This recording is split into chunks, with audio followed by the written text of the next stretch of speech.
A judge coming down with a ruling right now here within the last several minutes, saying the Judge Perry grants the TRO, blocking President Donald Trump's deployment of National Guard in Chicago, saying it violates the 10th and 14th Amendment of the Constitution. So it was almost poetic in a cruel way. After years of chaos, it wasn't a revolution, an election, or a protest that finally cornered Trump. It was the one thing he'd always treated as irrelevant: the law. As the appeals court froze Trump's latest power play, the echo wasn't just legal, it was moral. A man who once bragged about breaking the rules now finds himself ruled by them. As Pritzker said, the ruling shows Donald Trump is not a king and his administration is not above the law. Tonight, the fate of National Guard troops from Texas and other states is in limbo here in the state of Illinois. A federal judge yesterday blocked them from being deployed to Broadview and to Chicago. So what happens to them now? Our Charlie Wojciechowski was in court yesterday for the arguments. You were there all day, Dirksen. You join us now. What could happen next, Charlie? A lot could happen in this 2-week period here. It's unlikely they'll just pack their bags and go home, these National Guardsmen. But there are already appeals pending in this case, and a lot of money's been spent setting up that temporary housing for the soldiers outside of Joliet.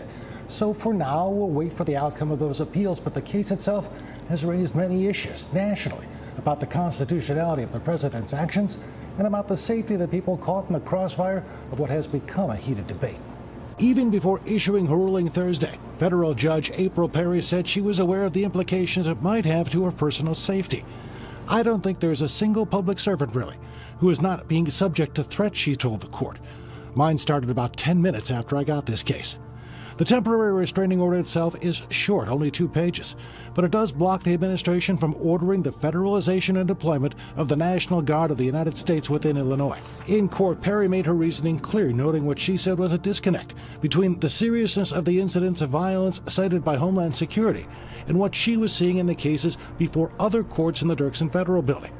In the last 48 hours, in 4 separate, unrelated legal decisions from different neutral parties, they all cast significant doubt on DHS's assessment of what is happening on the streets of Chicago, Perry said. It was exposure.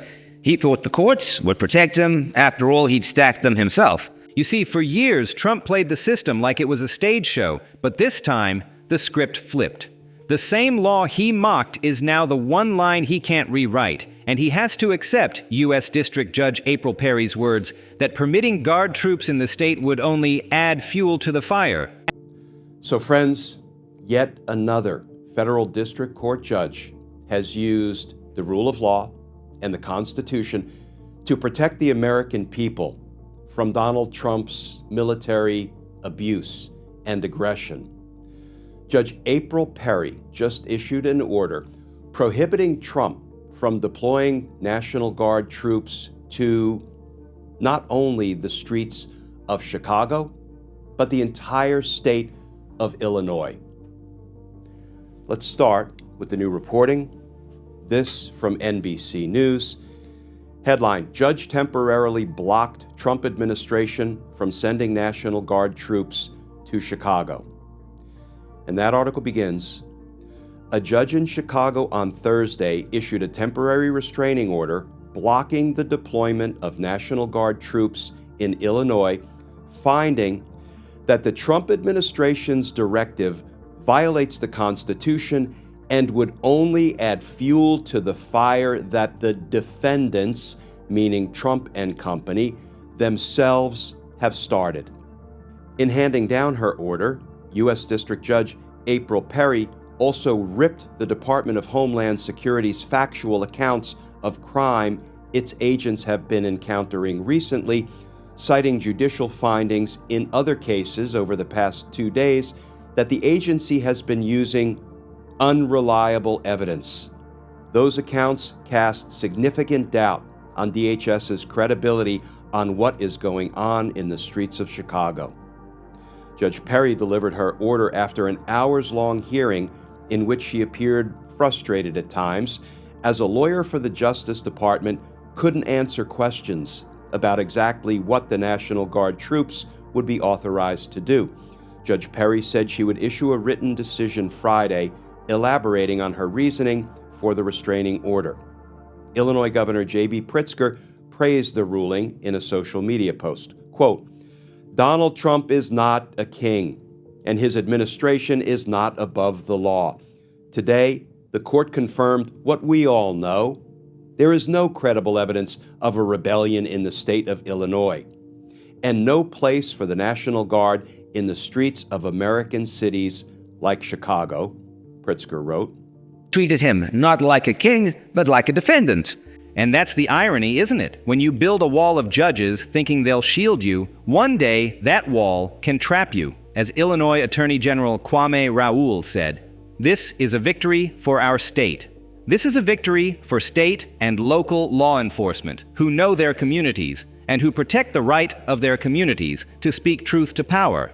As you look at Portland and you see fires all over the place, you see fights and, just violence. It's just so crazy. And then you talk to the governor and she acts like everything is totally normal. There's nothing wrong. It's almost like, are you waking up from a dream or something? You see it on your network. You see it all over the place. And it's so bad. It's so crazy. It's like the movies you see for the kids, I guess not only the kids, adults also, where you have these bombed out cities and these bombed out people. It's like worse than that. I don't think they could make a movie as bad. And then the governor will get up and say, I don't know why they're coming here. It's such a wonderful place. And the amazing thing is the people want us to be there. The people, when they get the real people that live there, many of them have left, but the real people want us to be there. The same thing in Chicago. So they've had 60, 70 murders over a short period of time. Murders, people that got shot. They've had hundreds of people shot, and then a guy like Pritzker, or this low IQ mayor, gets up. He got up, he's got a 5% approval rating, and the people are all against him. They want people to come. Beautiful black women are wearing a MAGA hat last night on television. Beautiful people. And they said, we don't care who comes, just stop the crime. They don't care, frankly, they don't care if it's National Guard, military. Send in anybody you want. Stop the... Trump always believed he could rewrite reality if he shouted loud enough. But law doesn't listen to volume. It listens to evidence. And when the shouting stopped, what was left were documents. Think about it. When the applause fades, what's left? The audience starts to see the man behind the act. That's what's happening here. The curtain's lifting, and the reality isn't flattering. We are hearing statements like the one from a federal judge who wrote, "The Trump administration's perceptions are not reliable." You know as well as I do, the President of the United States in the last 24 hours called for you to be imprisoned. I want to give you an opportunity. We've seen your reaction on social media, but I want to hear what you have to say back to the President of the United States. Well, let's start with the idea that this is a convicted felon. Think about that, who is threatening to jail me. I got to say, this guy's unhinged, he's insecure, he's a wannabe dictator, and there's one thing I really want to say to Donald Trump. If you come for my people, you come through me, so come and get me. What does that mean exactly, Governor? Do you believe that he would follow through or that he'll chicken out? He basically said the same thing to Governor Gavin Newsom when I was with him at the height of the raids in the Los Angeles area. Governor Gavin Newsom is walking free in the streets of California. You think that he'll chicken out, or would he ever arrest you? Well, you know the expression, Trump always chickens out, taco. And I got to say, he can't arrest. We've done nothing wrong here. And very importantly, it's Donald Trump that is breaching the Constitution, breaking the law. We're taking him to court, and I believe we're going to win. That there is a First Amendment, that you have a right to peacefully protest. Judge Perry did a very careful job of weighing the evidence, weighing the credibility of the evidence and those declarations that served as the testimony to be considered as to whether or not the President of the United States could and should federalize and deploy the National Guard into our great city and our great state. And I think after doing so, she made the correct decision to enter a temporary restraining order. One of the things that They're welcome to stay at our hotels if they pay the hotel rate. They're welcome to eat at our restaurants like any other American citizen. So certainly there are individual cases of, as the judge recognized, of people stepping out of line, but that there were pepper balls, tear gas being fired by members of ICE or Border Patrol, and that provocation should not be used as a means to justify elevating to the deployment of the National Guard. Financial, America got to see something it hadn't seen in years. A system remembering what it was built for. Maybe that's why it mattered. Not because the judges were heroes. They weren't. They were just doing their jobs. But that's exactly what made it powerful. In an age of noise and spectacle, professionalism became rebellion. And maybe that's why it's so terrifying to him. You can fight a crowd, but you can't fight a filing. You can't insult a deadline. You can't threaten a verdict. And now there is an effort to prove how violent the protesters were, forgetting what ICE agents were doing to them. Watch this. Now, just days after the lawsuit was filed, headline: Illinois judge blocks federal authorities from using force against Chicago journalists. The temporary restraining order issued by District Judge Sarah Ellis, an appointee of former President Barack Obama, blocks Trump administration authorities from requiring journalists to leave public spaces and using riot control weapons on the press, protesters, or clergy who are not posing an immediate threat to the safety of a law enforcement officer or others. Just hours later, another judge temporarily blocked the deployment of National Guard troops in Chicago. Breaking news, a major blow to Trump's crackdown on American cities. A judge just blocking Trump's deployment of National Guard troops to Chicago for at least 2 weeks, warning that it will only, quote, add fuel to the fire.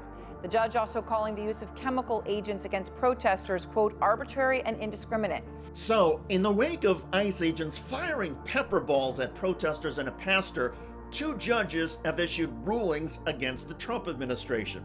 One judge said federal troops, for now, are banned from Chicago.